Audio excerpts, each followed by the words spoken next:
Good afternoon and welcome to Right Now with Chris Reddy and Curtis Ayler. We are one short of our trio that we usually have on Thursday afternoons here on WILI. Mike DeSaunier will be returning with us next week. But we have an interesting afternoon of talk commentary here for the two of us. We're going to have Curtis on in just 1 second with our local perspective and Windham political news.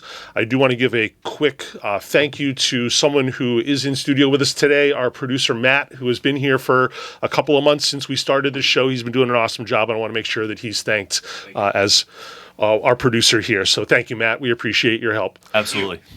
Curtis, you have some news here that has come to light in the town of Windham that I believe you have got some special privy to this information. That's right. In the past week, and this is something that you wanted to bring up and make sure that you were able to kind of comment on today. We talked about this for a couple minutes before the show started, and I think that this is kind of something that we're seeing as a pattern that is happening here. You want to take it away and explain to our listeners what we were discussing before the show started here in Windham? I'm so happy that you're excited about this too. We're starting to see a pattern here in town and really throughout the state of Connecticut. Yeah. But here we are. It's official. We have a sneak preview. You can call it a scoop if you want to. A sneak preview of the Windham Democrats' line on the multi-million-dollar shortfall for the upcoming budget season. Here it is, the sneak preview. Nobody told us. Prominent Windham Democrats are floating a big number. A $3.8 million shortfall going into the next fiscal year is a number being whispered in corners around town. Now, that's not my number. That's not the Windham Republicans' number. That is prominent Windham Democrats talking about what to do about a budget shortfall. The number they put on that is $3.8 million. So we're talking 15-20% of the general government budget. That's painful. Yes, it is. Yes, it is. Do you want to elaborate? We talked a little bit about where some of this is, we believe, generated. You want to That's give right. a little bit of the backstory? I would love to. Windham Democrats plan to plead ignorance on the town's dire financial situation. But let's never mind that. It was the Windham Democrats' budget for this year that was balanced by transfers out of the rainy day fund, funny accounting, drastically under budgeting for utility and other essential expenses, and the elimination of the town's contingency fund. All of these expenses were hidden by these accounting tricks and one-time transfers out in this current year's budget that will still appear in next year's budget. Okay. Let's not forget that this funny accounting, just because we hit it in this year's budget, doesn't mean that these aren't recurring expenses that we're going to see next year. So a hole that we don't have revenue for, that we don't have money to fill. That's just your normal, everyday, run-of-the-mill Democrat way about balancing a budget. But there's more. Never mind that the Windham Democrat-led Board of Education removed their employees from our town's cooperative insurance pool, our health insurance pool. Now, that's a loss of $500,000 to $600,000 due to additional health care expenses for our townside employees. Sure. Yeah. Plus $1.1 million plus in lost anticipated revenues for this budget year, the one that we're currently in, and every year thereafter. So, when you talk about a $3.8 million shortfall, that's the Windham Democrats number. That's the number that they're floating. You can easily see, just in the additional healthcare expenses and foregone revenue for this budget year, next budget season, and every budget going forward, you can easily see how they would arrive at a number like that. Wow. So we also discussed how there was some effect from ARPA money being cut off last year, and that we had extended jobs. Go ahead, you can take it. No, you're exactly right. This line that nobody told us when it comes to budget shortfalls. That's the line by the majority party here in town. This line that nobody told us, that sounds familiar. That's getting to be a familiar line. We just heard the same line just last budget year. Windham Democrats claimed ignorance and threw our former town manager under the bus from just last budget season due to decreased federal and state revenues to our towns that every town in Connecticut, probably every town across the country, is seeing. Yeah. The fund money from the federal government, ARPA funds and other bailout money, it's not there, and we need to look for someone to blame. But we knew that was happening. Like, you knew there was an end to this. You knew that this money was a finite amount that eventually you're going to have to spend, and it's gone.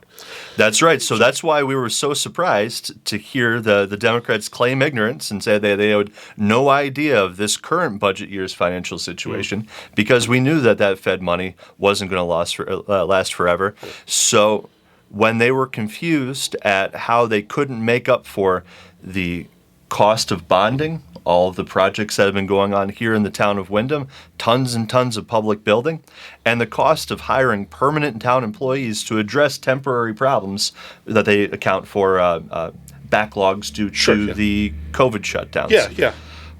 You know, it turns out when you hire permanent employees for temporary problems, that they become ongoing liabilities on your budget.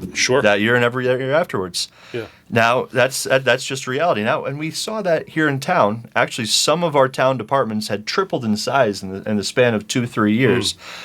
Again, ostensibly to handle temporary problems, but with permanent employees as the solution. Yep. But again, the Windham Democrats claimed ignorance.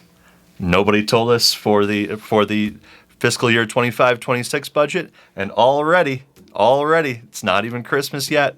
It's not even budget season in February. Prominent Windham Democrats are already floating a big multi-million-dollar shortfall. Prominent Windham Democrats are floating the line. Nobody told us. Wow. Well, thank you. We appreciate that report here on events there. Anything else going on in the town of Windham in the upcoming weeks with some meetings and stuff like that? First, let's talk about what's going on this week. We had a great day as Windham Republicans. Tuesday was swearing-in day for all of our new elected officials. And I'm really happy that Windham Democrats, although they maintained their majority, Windham Republicans made some big gains. We picked up 3 big seats here in town. That's right, on the big boards. We picked up an extra seat on town council. That's Josh Holman, representing the Willimantic voting district. Young man, really came in with a ton of energy in his first town council meeting. Very, very budget focused. I'm very excited about Josh. His family's been in town forever. Got great relationships, and I'm really excited for this young guy. We also picked up additional seats on Board of Finance and the Willimantic Taxing District, where we had no representation previously. So we're making moves here. The Windham Republicans are doing great in this town. This blue wave that you hear about in different parts of Connecticut, we held it off here. The Windham Republicans made gains. Yeah, and across the districts here, we only really saw it in just a couple of towns. We talked about this right after the election cycle, and we saw a pretty good swing in Brooklyn, Killingly, Putnam. I was a significant one in the area here. The rest of them stayed pretty consistent. I'm glad that you guys picked up a couple of seats. Congratulations. And thank you. I'm glad that you were able to attend the swearing-in ceremony there. Anything else going on in the upcoming weeks that people should know about for the town of Windham? Well, one board to really pay attention to. Okay. Board of Finance. Their chairman, Tyler Griffin, announced at their first meeting of this season, that was just last night, he is stepping down. This would be his last meeting. He just was elected, just was sworn in. He'll be moving out of the town. That means that we're going to be seeing a shakeup on the Board of Finance. We're going to be seeing a new, presumably Democrat appointee. We're going to be seeing a new chair, and really an opportunity for our voters to have a say. If we get people out, if we get people to the meetings, to public comment, and speak out, maybe we'll see a little more discernment. Maybe we'll see a little bit more care out of the board. Maybe we'll stop hearing the line, "Nobody told us." All right. Now, as we're looking forward to the next 2026 election cycle, what are some plans for Wyndham RTC? What do you Well, guys? I don't want to give away too much, but I am so proud of how our mayoral candidate Haley DeSonia performed during this this election season. She overperformed the generic Republican line. She flat out won. She is the honorary mayor of the Wyndham Villages, and I'm proud to have helped campaign to give her that title because she deserved it. I know that Haley is going to have a long and successful political career here in town. I can't say too much, but I'm just going to say go ahead and stay tuned. You haven't seen the last of Haley DeSonia. Excellent. Very good. Very good. So we have about 15 minutes left in our first segment here. We're going to start to talk about a couple of the state legislative items that we have here. And I'm excited about what you're going to have to say about this housing reform here. Is it called 8002? That is correct. I'm going to start off with a different one, though. Oh, okay. So I'll have to. You're jumping in. Yeah, it's okay. You're jumping ahead of us for just 1 second here, Curtis. The reason is I think that we do have to dedicate a good amount of time to the housing bill, and it is 8002. This is the reincarnation of Housing Bill 5002 from the legislative session that ended up passing the state legislature, both the House and the Senate, went to Governor Lamont's desk and then was vetoed. Around mid-June. This is the now revised version. I'm going to go through some of the changes. We mentioned this last week. We actually mentioned all of them last week. The one thing that I want to keep everybody in mind of was that this special session was really kind of sprung on us a few days after the election cycle to make sure that there wasn't any interference with municipal elections, because we were talking about things like housing, affordability, talking about like a slush fund for benefits that they thought were going to be cut off from the federal government. So the special session occurred last week, Wednesday and Thursday. All four bills passed through the House on Wednesday. There was, I think it ended around 1 o'clock in the morning. Thursday went to the Senate. There was about 5 hours of debate, and all four of the bills passed. No surprise because of the supermajority that we have at the state legislature in Hartford right now. The first one that I want to talk about, though, is the bill HB 8001. And this one we mentioned had to do with the UConn Health Center having to go through a process of having 7 laws changed so that they could enter into corporate subsidiary and joint venture agreements. And the ultimate goal of this was so that UConn Health Center could purchase some of the distressed hospitals in Connecticut. The first one and the most significant one that was named was Waterbury Hospital. And Okay. I have a very unique perspective on this because when I started my career as a paramedic, I worked for about 3 years in Waterbury. Oh, I didn't know that. So very interesting city. What is significant about it is that you have 2 large hospitals there, Waterbury Hospital and St. Mary's Hospital. They are literally a half a mile from each other, right as if you go over that double-decker bridge on 84. That's right. St. Mary's is right there next to the Brass Mills shopping center that is now nearly closed or closed. And right next to the highway, Waterbury Hospital is just on the other side of the Naugatuck River. Both of them substantial-sized hospitals. These aren't Wyndham Hospital or Day Kimball, much larger hospitals. And you found that in that city, there was very much loyalty, and Waterbury, I feel, was a city that held religion, especially Catholic religion, Christianity, fairly high. You have Holy Land that used to be up on the hill there That's above right. Yeah. 84 as you drove into Waterbury, the big Holy Land sign. There's a lot of people that are very loyal to St. Mary's. St. Mary's still is, the primary hospital in Waterbury that's a destination for many, many people that are seeking hospitalization, hospital care.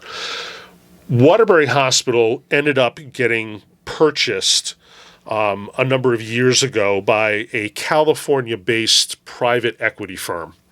And this company is called Prospect Medical Holdings.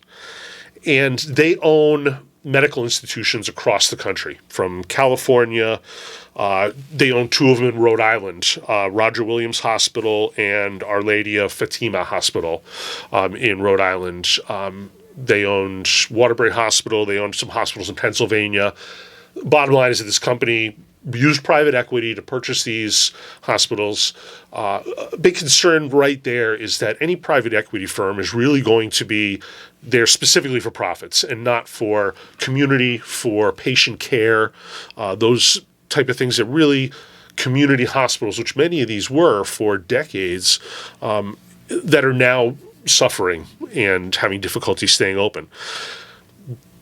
Rhode Island went through this earlier in the year. Their That's right. hospitals, I had mentioned this last week, and I will tell you that over the course of 8 months at the beginning of this year, it cost the Rhode Island taxpayers around $3.5 million to subsidize these two hospitals as they were basically shutting their doors. And then was that also a joint venture agreement situation? No, this was actually part of Prospect Medical Holdings. So this private equity firm Okay. that owned all these hospitals is the one who is now going through bankruptcy.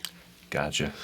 What Yukon Health Center and what the state legislature is trying to do is to set up an arrangement where Yukon Health Center can now be the corporate entity overseeing subsidiaries or joint ventures that are not only purchasing, but also renovating, operating, and even selling some of these hospitals around the state. And I mentioned one of them, Waterbury Hospital. The other two that are unique in this particular legislation are Bristol Hospital in Bristol, which is another hospital that I used to transport patients to as a paramedic in that area, and then Day Kimball in Putnam. That's is the right, other so one. that local So we impact in do the have a situation. very significant local impact. We've seen, and to even go a step further, we look at Windham Hospital and what happened just last year where OBGYN services were another one of these very essential local services that was stripped away from accessibility to people in this area. That's very unfortunate because, again, I worked for Windham Hospital for more than 2 decades, and I saw it from when Hartford Healthcare took over become what it is now. You had a small community hospital, a nonprofit, when I started in 1997, that at that time the Hatch Wing had just closed. That was the first thing that really happened. Sleep studies ended up being out there. They used some of them for education and stuff like that. But I was there right as the Hatch Wing was shutting down, and they basically had the ICU step down for surgical patients and patients that were coming out of intensive care. They had the OBGYN, labor and delivery floor. The emergency department was staffed by physicians that were hospital employees. That's something that has changed, and that changed a number of years ago, but it's actually a private group that staffs the physicians for the emergency department at Windham and also up at Day Kimball. I did not know that. Yeah. Now, So- so Go ahead. we can think of some benefits to Yukon Health being able to enter into these joint venture agreements, but were there any concerns expressed at the state level about what the risks are? I'm sure there has been, but we really didn't, as a Republican, I didn't hear a whole lot of grumbling about what was going to be in this. We kind of knew something was going to happen, and I actually heard some about this really like last September when I attended a public forum that was about the Windham Hospital labor and delivery foreclosure, the closure of labor and delivery there, and that this was a service that now anyone that arrived at the emergency department in the way of an expectant mother who was in imminent delivery, they would have to either deliver in the emergency room, or if they were stable enough, they'd be transported by ground ambulance to another receiving facility. This was kind of like what originally EMTALA was all about. And, the idea that regardless of your insurance status, in emergency situations, you had to be provided by care for a facility that you arrived at. You had to be provided that care. And it was specifically for circumstances of pregnancy. And now we're looking at a situation where we have a vital resource to this area and to a community that is financially distressed. Is it the ability of all of a pregnant mother or expectant mother's support system to be able to, follow them as they go from ambulance or by ambulance from Wyndham Hospital to Hartford. Or if it were the case of a concern related to the pregnancy, the only neonatal intensive care unit that's nearby is John Dempsey Hospital in Farmington. You're looking at having to go more than an hour and passing through Hartford. So there's a lot of concerns about this kind of this accessibility and this being now a desert for some healthcare in this area. So yes, we do want to see these smaller hospitals, which provide a very important community healthcare accessibility function in our towns in Eastern Connecticut. But this has kind of been the way that things have been going for a few decades, and I'm going to explain why I think that some of this is happening and why certain hospitals are the ones that are really, hurt by even some of the reimbursement rates that are, provided to each one of these hospitals. If you look at the one thing that's a common denominator with a lot of these struggling hospitals in Connecticut that are not part of the big Hartford Healthcare, Yale New Haven, Trinity Health networks where it's huge corporations of healthcare across the state, these smaller hospitals through the 80s and 90s and early 2000s, you started seeing Medicaid reimbursement rates dropping.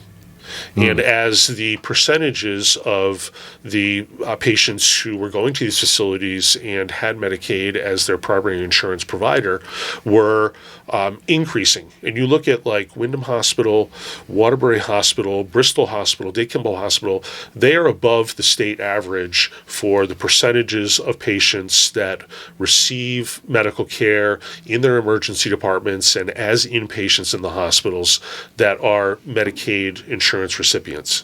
That only pays at about a 30% rate. Oh, wow. So immediately you're seeing that your population of patients are ones who are now not paying the same premium insurance reimbursement rates that, say, a private insurer would be able to, as a hospital would be able to recoup from a private insurer. That's where my concern starts to come in. And UConn Health Center is a good example of this. What I tried to explain before is that UConn Health Center as an entity has both John Dempsey Hospital, which is the hospital portion, yes, and then the School of Dentistry and the medical school. Okay. One of the big things that has always been a problem for UConn Health Center as a medical institution is that when you compare them to other big name institutions, Johns Hopkins, Yale New Haven, you're looking at budgets that are 5 times the size of UConn Health Center. Mm-hmm. So of course they're going to get preferential treatment for things like research grants, federal money to help them, with medical education. That's where I think this is kind of leading to, is that they're trying to see a way that they can increase the budgetary size of UConn Health Center by expanding out into a now state-run department of, I guess a housing or a hospital authority. You're having like now a Department of Hospitals that's going to be able to oversee hospital management. And do we really want the state taking on hospital management in an atmosphere where these are hospitals that are already not functioning well? These are hospitals that some of them, because of a parent company, are in bankruptcy. That can be a lot of mismanagement. And that can be an explanation for why that hospital could be having difficulty. But I think there's other factors, and I think in Connecticut we really need to look at this and see that ultimately this is going to be something that's subsidized long-term by the taxpayer. When Prospect Medical Holdings was initially earlier this year going through this bankruptcy hearings, Yale New Haven made them an offer to buy Waterbury, Bristol, and Day Kimball. Yes. And it was on the lines of $435 million. And then they backed out. And Prospect Medical Holdings tried to hold them to that in court. And they ended up saying no. They ended up paying Prospect Medical Holdings some money for reneging on the deal. But when there's nobody lining up to purchase these hospitals in Connecticut, that's probably not a good sign that the state should be entering into the hospital management business. That's definitely a concern. Now, you look at the fact that the numbers that they're throwing out there are pretty much, I think it was around $12 million or $13 million that would be cash to Prospect Medical Holdings for these 3 hospitals. Another $22 million, I want to say, was going to be in assumed debt. The remainder, which we still have yet to see the number of, but it's estimated to be somewhere between $420 and $500 million total. The rest of it is going to be through bonds. And this is where they're using UConn Health Center as a state entity to have access to bonding structures that will allow for cleaning up these hospitals and renovating these hospitals, but also can be used for operational expenses and improving infrastructure and also new equipment. So now they really are getting into the hospital management business with taxpayer money and subsidized by the taxpayers long term. And like you said, when there's already structural problems like Medicaid reimbursement rates that are beyond the scope of something that Connecticut can control, you don't really fix those mitigating factors for why this could be an ongoing burden on the taxpayer. Right. So those things we're coming up to our break right now. This has been Right Now with Chris Reddy, Curtis Ayler on 1400 AM, 95.3 FM, WILI. Welcome back to Right Now with Chris Reddy and Curtis Ayler.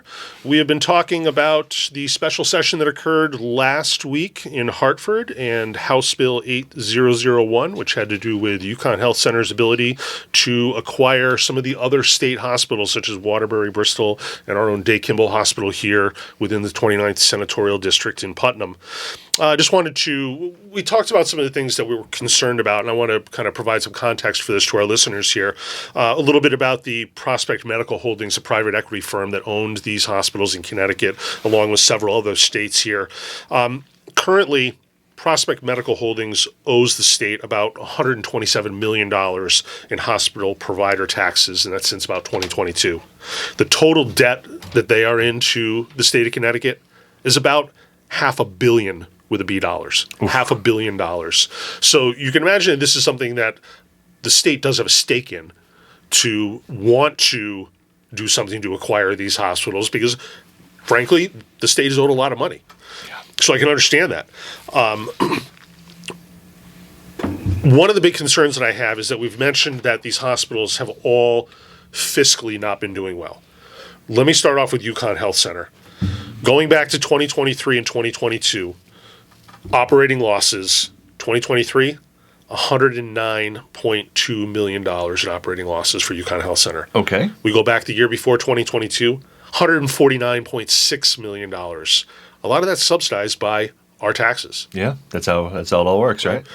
And in fact, one thing that I read in preparation for all this and kind of doing my deep dive here was a report from a investment banking firm that specializes in healthcare. It's called Cain Brothers. And in 2024, they in fact suggested that selling John Dempsey Hospital was probably the best option for UConn Health Center. Oh, wow. Because it really is struggling with not only fringe benefits, such as pensions that are still owed to state employees that have worked for UConn Health Center for years, also wage costs, which are state government decisions. So you can see how this is all kind of compounding and where we're concerned that the state is entering into hospital administration when it really is only going to be costing us more money.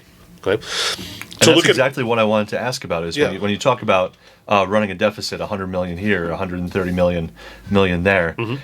That's the first thing that I thought about is what is the reason for running a deficit? Is it because they're giving away services? But I'm hearing from you, no, the issue is salaries, benefits. There is some of that, but the one thing that Cain Brothers study kind of looked at was what are the limiting factors for UConn Health Center's growth, and is it a viable option for them to continue running with operating losses such as what they saw in 2022 and 2023? So in 2024, this study kind of showed that maybe this isn't the best way for this hospital to move forward, and they should look into some sort of a joint partnership or just selling John Dempsey Hospital and maintaining just the School of Medicine, School of Dentistry on its own and separate from that as something which would help to ease some of the burden that is placed on not only the taxpayers but also the legislation to try and keep up with these operating losses from an entity like that. So there are some concerns, and one thing that we also mentioned before the break were some of the losses of local services. And I wanted to mention one other one which does have local impact to us, and that's the relationship between Rockville General Hospital and Manchester Memorial. You're talking about hospitals that are about, 10 minutes apart from each other? That sounds right, yeah. Maybe 12 minutes apart. Owned by the same corporation. Rockville has been struggling for a few years. Has been, again, just like Windham Hospital, losing services. And the state did just approve for Rockville to basically be designated as a satellite of Manchester Memorial Hospital. So even kind of setting the, kind of paving the way for, again, more of these essential service closures and kind of consolidating these services into one central location. And that's always kind of been a big concern in Connecticut because in working, I have worked completely across the state, from Danbury to Bridgeport to Waterbury, the Southington, Plainville, Farmington, Avon area, and then out here in Windham as a paramedic. And in the middle of the state, you literally cannot throw a stone without hitting a hospital. There were so many of them back then, and some of them have closed. But when we're taking these services and consolidating them, I understand from a business model how this is something that might seem efficient and better for long-term patient outlooks by providing services in a central location where you can have a group of professionals, or specialists in, one network. Sure. But it's making it more difficult for people, especially on fixed incomes, where affordability is already a concern in Connecticut. You have people who have such affordability issues that they don't have transportation availability for, to get eye surgery in Hartford as opposed to Windham, or simple orthopedic surgery, and you're traveling to the Joint and Bone Center in Hartford. So these are big concerns that I see moving forward for Connecticut, and what I really worry about is that we are looking at hospitals that are in distress financially, and now that bailout is going to come out on the backs of the taxpayers in Connecticut. Difficult line to walk there. It's we're all looking for solutions to the rural hospital issue. Yep, and we have another emergency that was brought up in special session that we're going to spend the remainder of our second segment here talking about. I brought this up last week also. This is one that we previewed momentarily at the beginning of the show, and this is the House Bill 8002 that was the housing bill that we saw back in the early legislative session. So when we saw all the advertisements and all the emails warning us about House Bill 5002 during the regular budget session. Correct. This is a rehash Correct. of that bill. Okay. Yes. So this is one that, behind closed doors, was worked on by the majority Democrats in Hartford, blacked out to anybody else but them and developers, apparently, for had to have been over 100 days. I mean, it was a while that it was going on there. We ended up with 104 pages of housing legislation that also deals with homelessness. It deals with not only what are going to be required of municipalities across Connecticut in a very top-down, mandated fashion. You are either going to comply or not have funding for certain grants or availability for state funds if you don't follow this legislation. But we're going to, before I really talk about this, I want to talk about something that kind of precedes this. And Please. It's the idea that we mentioned last week, about home rule. We are a home rule state. This is the Home Rule Act of 1957 in Connecticut. Legal principle granting local government the authority to manage its affairs. Really, it's local solutions, local problems, local people. We know what's best. It's also to specifically counterbalance state interference in local issues and affairs. Now, the contrast to that in the United States is something that's called Dillon's Rule. And this is where local governments only have the power that's explicitly granted by the state. In Connecticut, the state says, well, you guys can do whatever you want as long as it's within state legislative reasons, but otherwise we're going to kind of stay out of a lot of these affairs and let you handle things on your own there. With Dillon's rule, it's a little bit more of the state involvement and saying, well, specifically you can do this, but you can't do this. That requires the state approval. So we are a home rule state, and we have been that way for decades and decades. That's right. Unfortunately, a limited home rule state. Correct. Yes. And this is one of the sticky issues where I think they're trying to stick in a lot more limitations on us. Exactly, and that is what we're starting to see here. Everything from limited ability in your ability to express concerns over housing units, limited ability in that you can't petition. They've limited the ability of residents to be able to petition against certain development projects. It's also that one size fits all applies to all municipalities, even ones that have done the right thing and achieved what we've known since the 90s fair share housing that we've talked about in E30G. Even if you've received moratorium or another relief from some of this still applies to you. All municipalities. And that's a big local impact for our listeners here on WILI. Wyndham, year after year after year, is recognized as having well over the threshold of affordable housing in our community, and we should be proud of that. We're a welcoming community. We're here for everyone's opportunity, lifting everybody up. That's something that we can hang our hat on as a town. But these rules, these new rules that they've been applied in the past, just 2022, we had a huge housing reform, a huge zoning reform issue.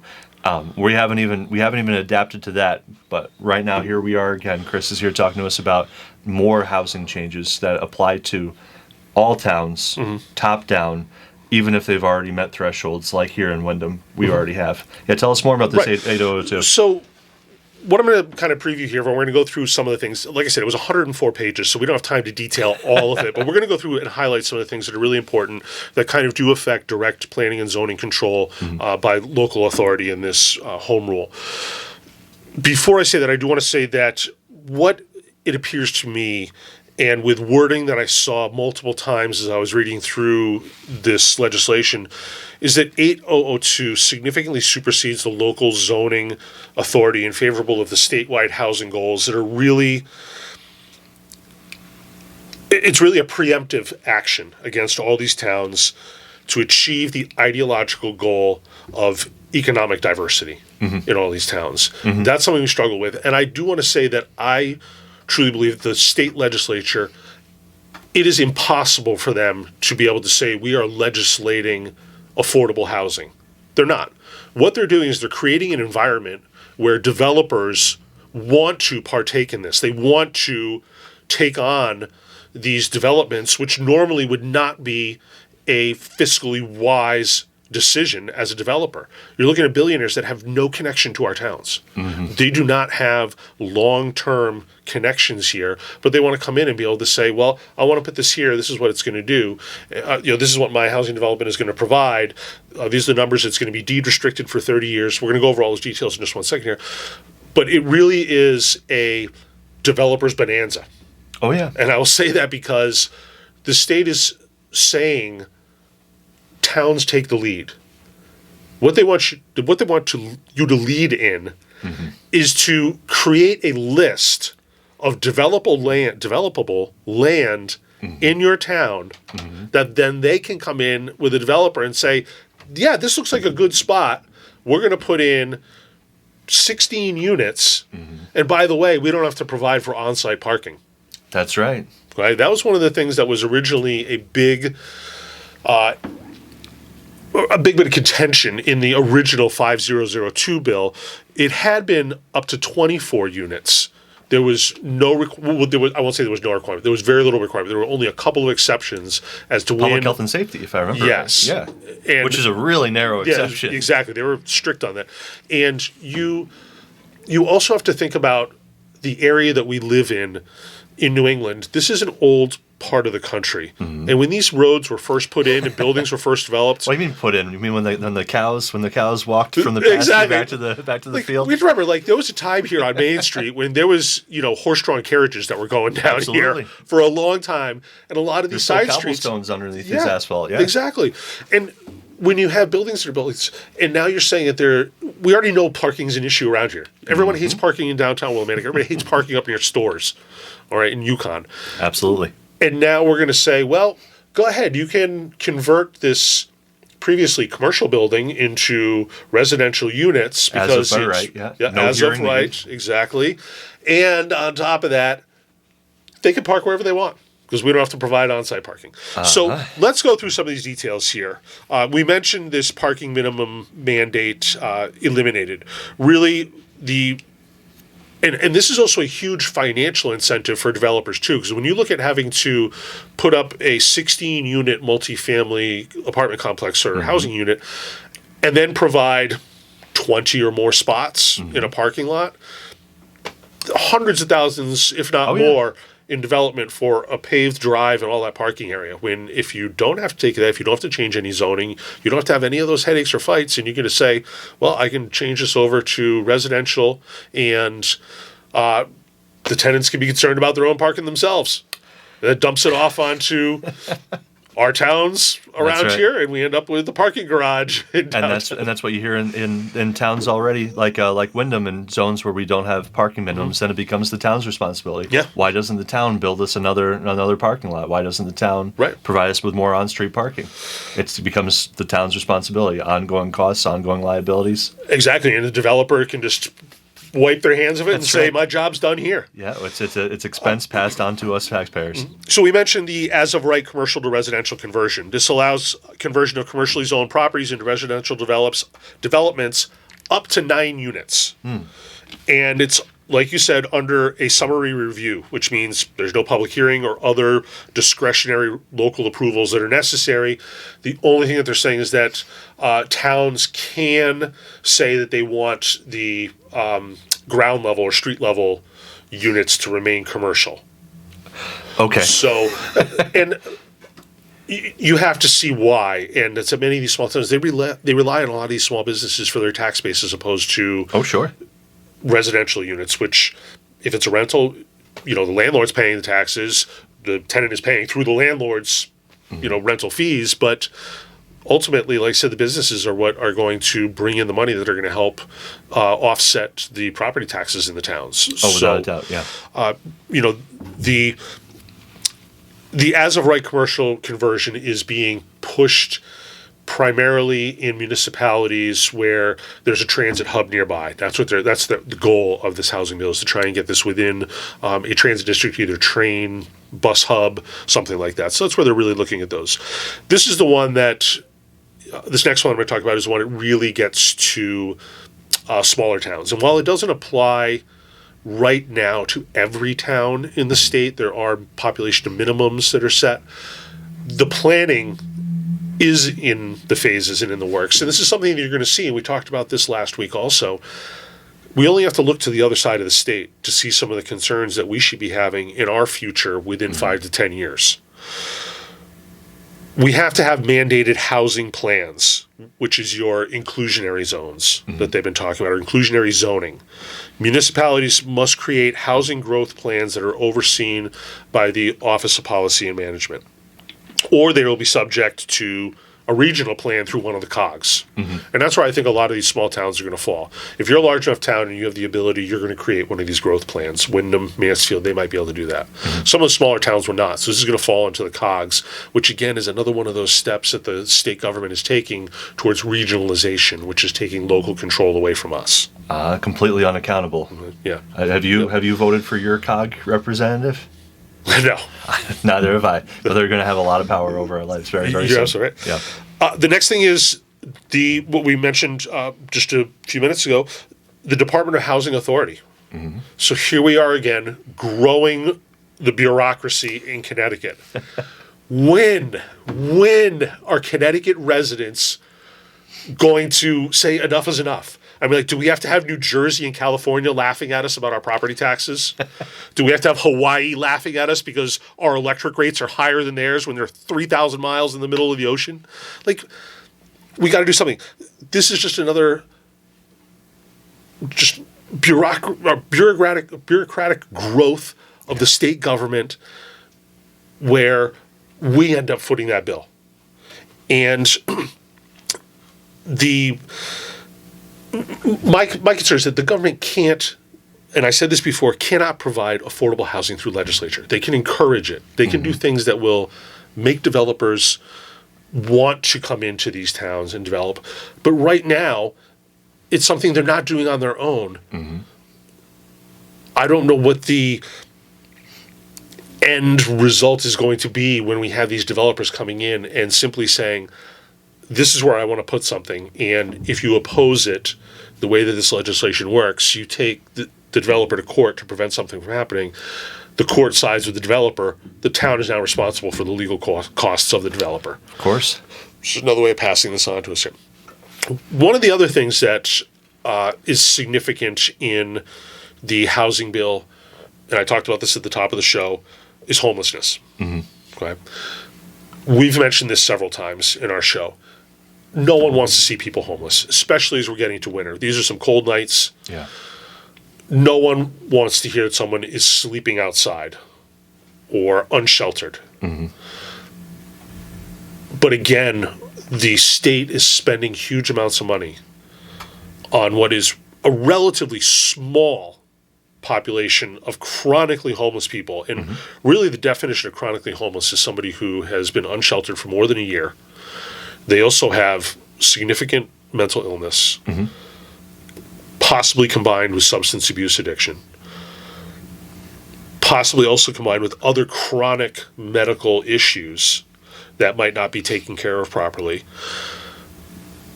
But there's situations where we need to look at something besides just spending money and providing a home.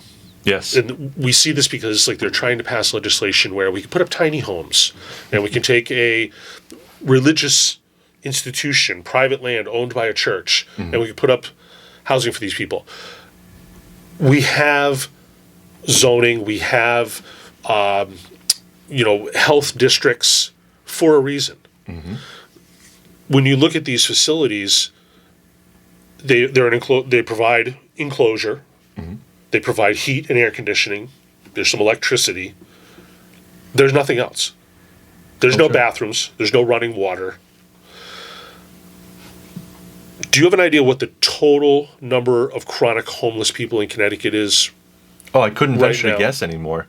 No. Chronically homeless. homeless. So by In the- definition, in the the tens of people that are thousands. no, In not the even thousands? close. Not even close. How much? 117 117 total. chronically homeless people in Connecticut. Now, there's a difference between the numbers that you're going to see because there is something that they conduct regularly that's called a point-in-time count. And Yes. the last one was January 28th to 2025. And this is the people who could be in those in-between stages. They just got out of jail. They just got out of substance abuse rehabilitation. And they currently are not homed, Yes. but they fall within that category. So they're about at that moment in time. no, and this is a different number. So this number in that point in time was 3,335. Okay, so at that point in time. 3,735 that are experiencing homeless in some degree in Connecticut. Still a very low number. We rank very high on correcting homelessness in Great. Connecticut, and we were recognized in 2016 for that. Awesome. What this bill really does with homelessness is it deals with hostile architecture, but it also says that people who are experiencing homelessness can perform life-sustaining activities on public lands. Okay. Now, We've seen this before. yes, and there is a concern there because are we going to allow tents to be put up in parks or on greens or on sidewalks? Why do I what have a is there feeling gonna there's going to be be a a- lot of gray area here of what's allowed and what's not? Right. And also, boy. what are we really seeing with life-sustaining activities? Can you say that somebody who is, let's say, abusing drugs and homeless and in a tent down here by the river that we've seen for years. I spent time as a paramedic going down there and picking these people up out of there, and it's a horrible way for these people to live in conditions like that. And is that something that are we really providing for humane assistance to these people by letting them do this, or just by simply saying, well, let's give you a temporary home here? Is it really correcting those problems? So those are some of the things I think we can continue on our conversations on. Let's do it. We're here at the top of the hour. We are not going to be on next Thursday for Thanksgiving, so we wish all of you and your families a happy Thanksgiving. Happy Thanksgiving. This has been Right Now with Chris Reddy, Curtis Ayler on 1400 AM 95.3 FM WILI.